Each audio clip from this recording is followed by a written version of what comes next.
Hello everyone, welcome to the lecture session on metal casting and welding. I am Anil Kumar MM, working as Assistant Professor, Department of Mechanical Engineering, Maharaja Institute of Technology, Mysore.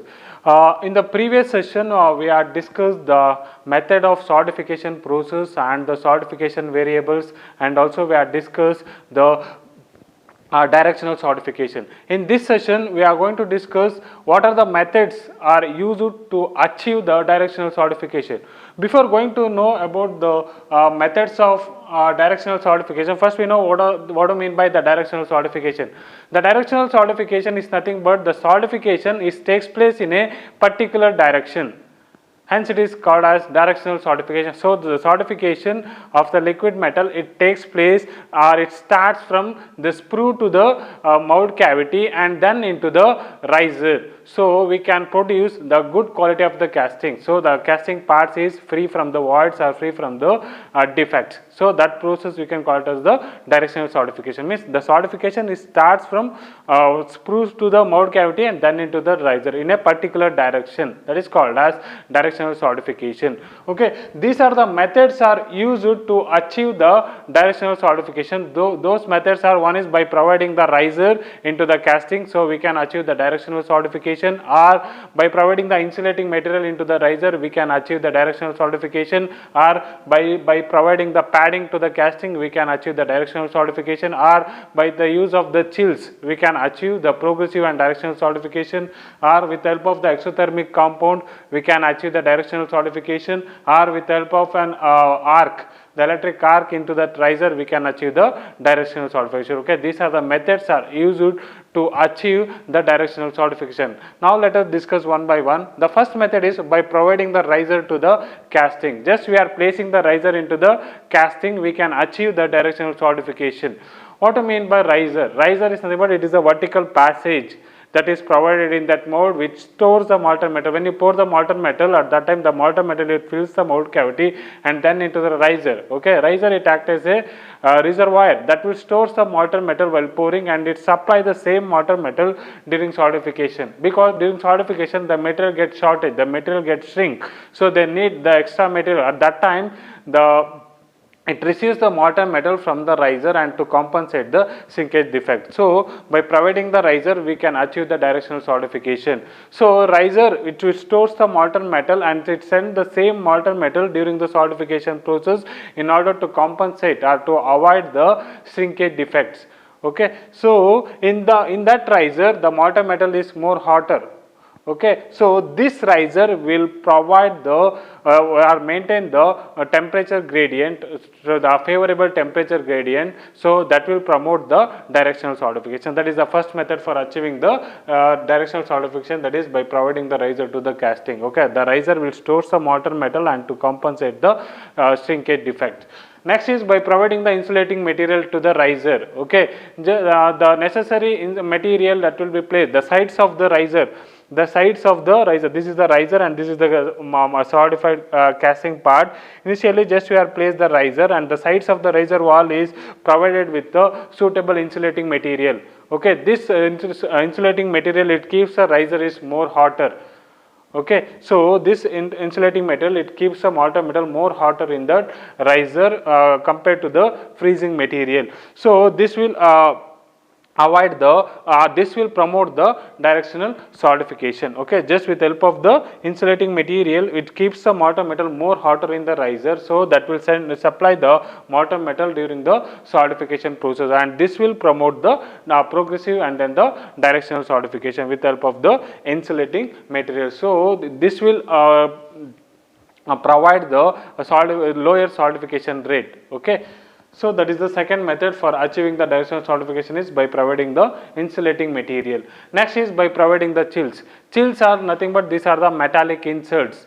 Okay, the chills are the metallic inserts that will be located into the mold where the risers are difficult to accommodate into that mold. In that cases they are using the chills. Okay, so these chills will provide the progressive and then the directional solidification. These chills will extract the heat from the molten metal into the riser or into the mold. Okay, there are two types of chills are available. One is the external chills and then another one is the internal chills. External External chills are the metallic inserts. These are made up of steel or cast iron or copper material, and these chills can be used repeatedly. Okay, these are the common type of the external chills.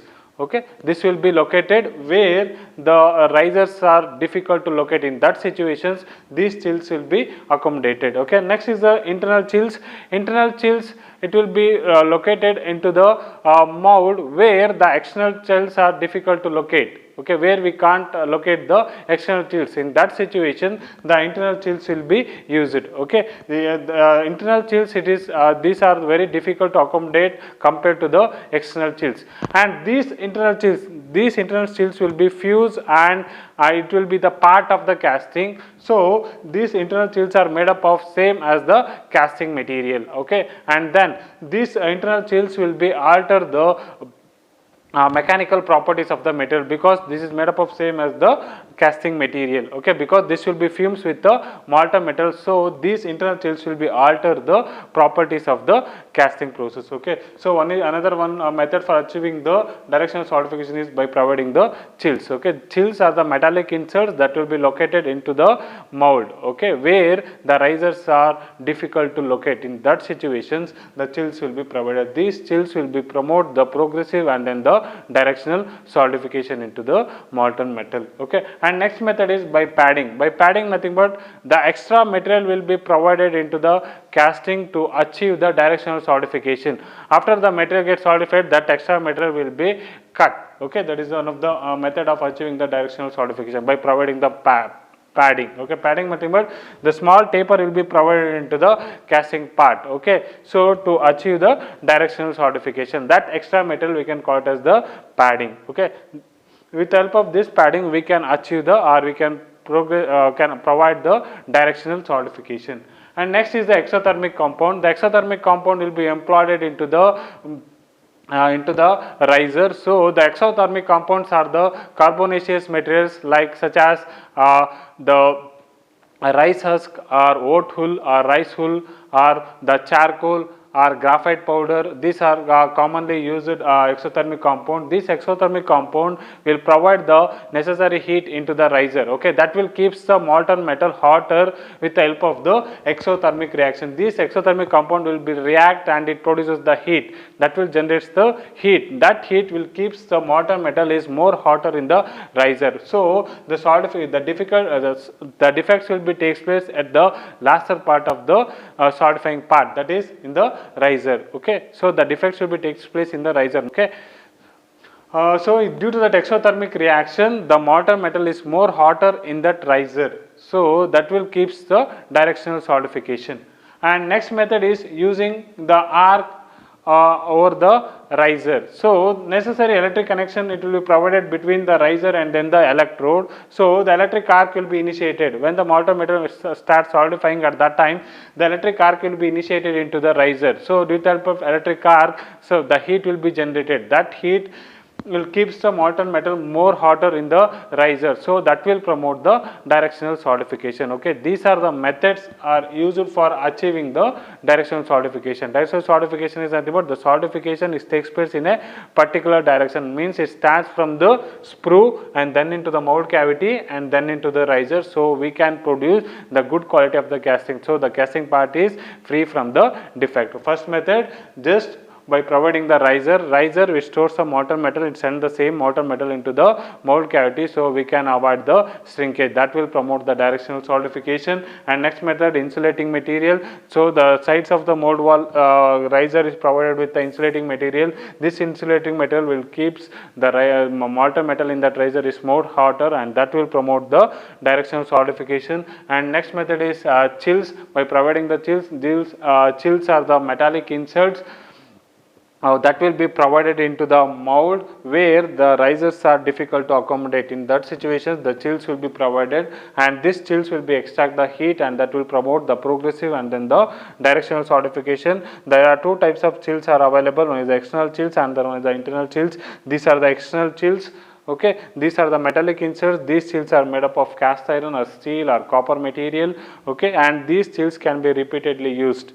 And internal chills, it is made up of same as the material which you are going to be cast, because these internal chills will be fumes or fused with the molten material, and it is a part of the casting. Okay, these chills are used where it is difficult to accommodate the external chills. In that situation, they are using the internal chills. And next method, by padding, that means the extra material will be provided into the casting to achieve the directional solidification. And after the solidification, just we are cutting the extra material. Okay, that extra material you can call it as the padding.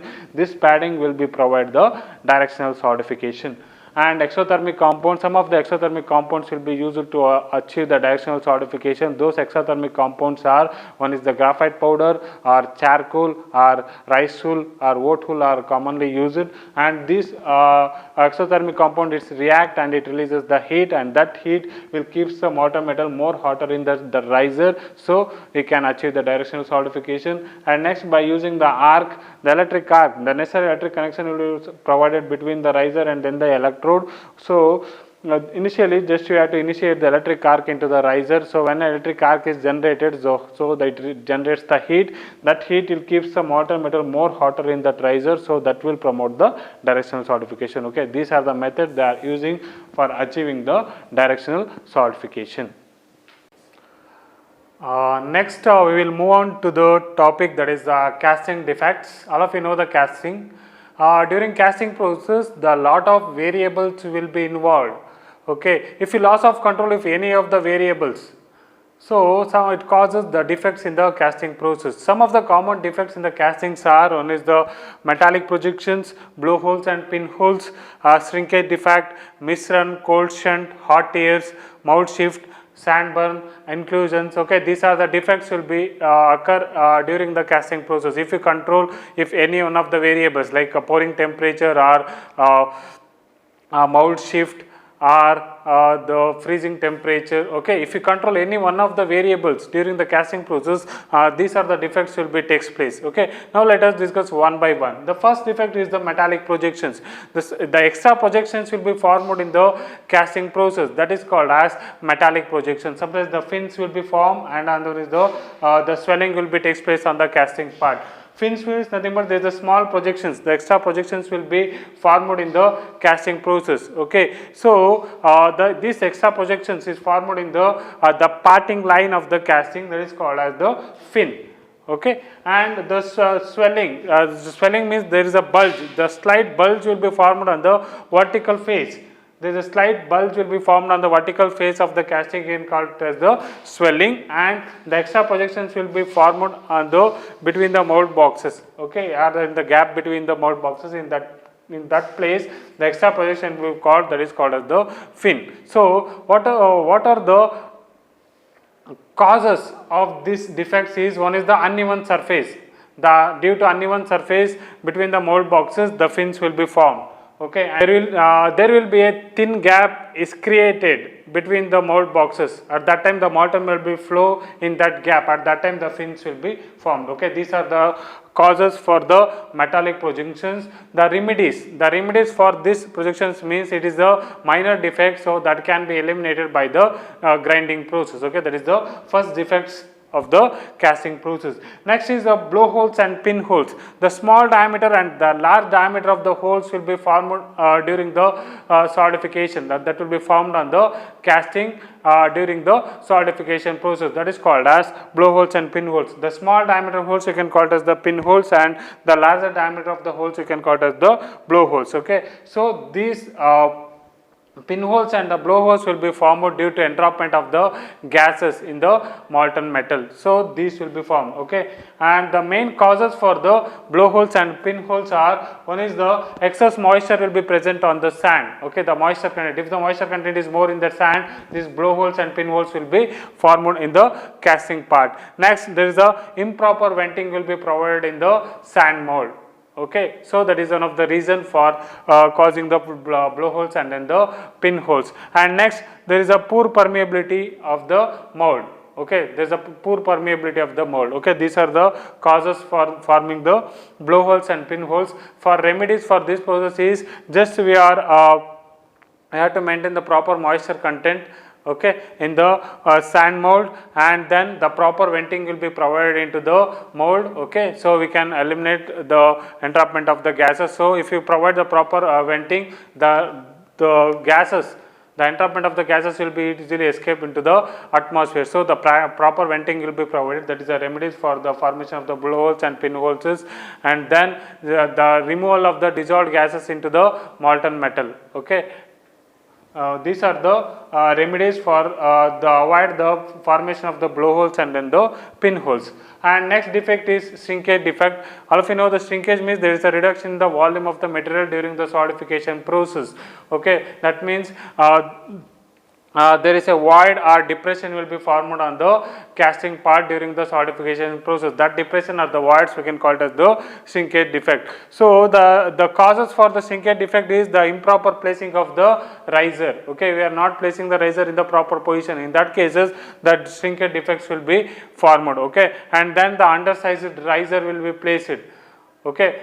These are the causes. The remedies for the to avoid the shrinkage defect is just you can place the riser in a proper position, and the correct size of the riser will be placed in the proper position. So that will feed the molten metal into the into the mold cavity. So we can avoid the shrinkage defect. Okay. So these are the remedies for the shrinkage defect. Okay. Next is the Mishran. Mishran is that will be found when the molten metal is freezed before filling into the mold. Okay, when the molten metal flows from the sprue into the mold cavity and then into the riser, before reaching into the riser, the molten metal get freezed.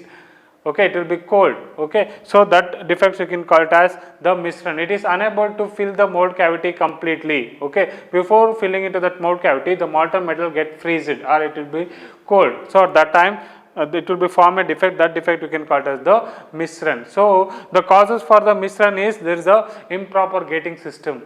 Okay, improper gating system. So the remedies, just we are providing the proper gating system, we can avoid the Mishran defect. Okay, the Mishran is nothing but the molten metal is unable to fill the mold cavity. Before it filling into that mold cavity, the material gets solidified or it gets freezed.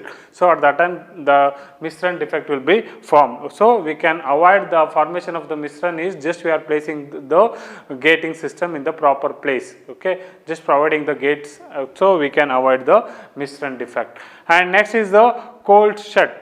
Cold shed means the two portion of the molten metal it will be flows together, and lack of fusion or the premature freezing of the molten metal that will causes the cold shed defect. Okay, the molten metal fills the mold cavity in a two ways. Okay, the two portion of the molten metal will be flows together, and before filling into that mold, the material get freezed or the lack of fusion in the molten metal. So at that time the cold shed defect will be formed. The causes for the cold shed defect is there is a low temperature of the molten metal. Okay, the molten metal temperature will be very low. It is get freezed early.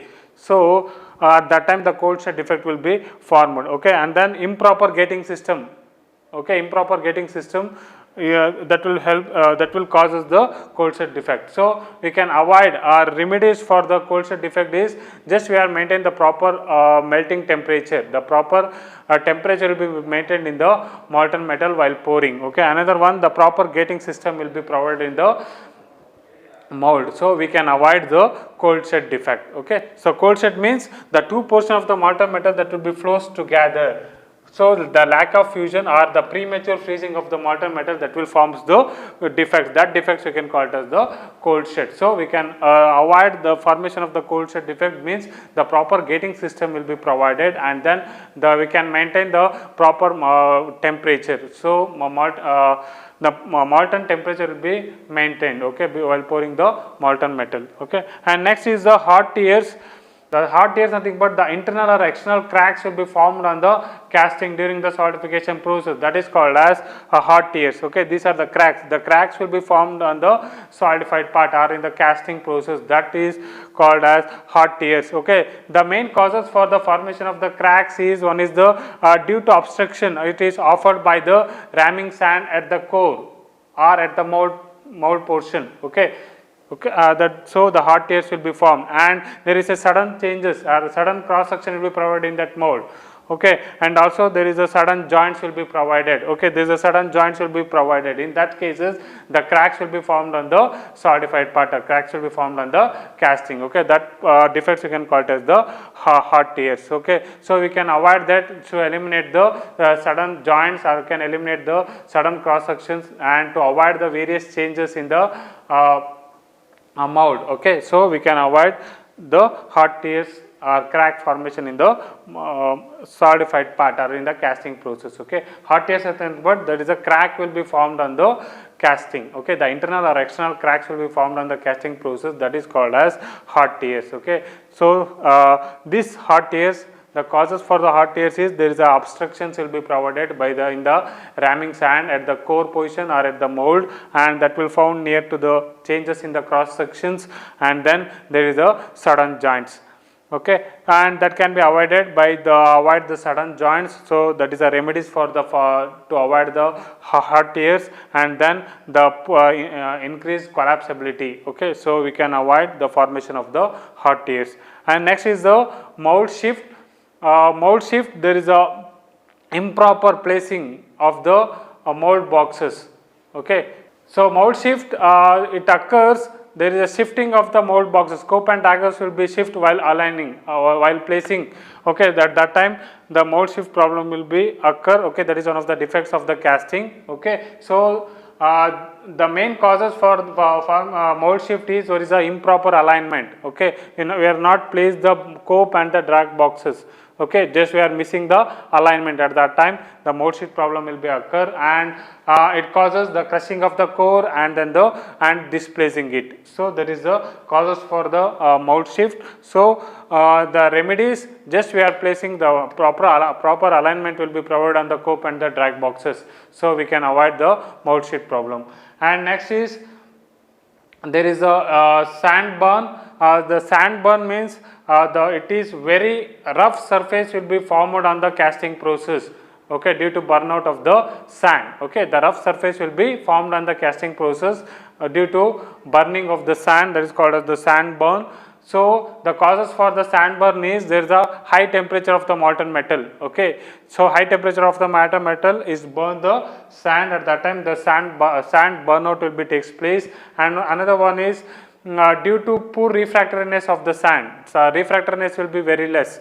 Okay, the molding sand, it is not able to withstand the temperature of the molten metal. At that time the sand will be burned out, that is called as the refractoriness. Refractoriness is nothing but it is the ability of the sand to withstand the temperature, high temperature of the molten metal. Okay, if the temperature is very high, at that time the sand burnout will be takes place. So the remedies for the sand burning is, so the proper to maintain the proper molten metal temperature. Okay, maintain the proper temperature in the molten metal, and then to increase the refractoriness of the sand, so we can avoid the sand burnout problem.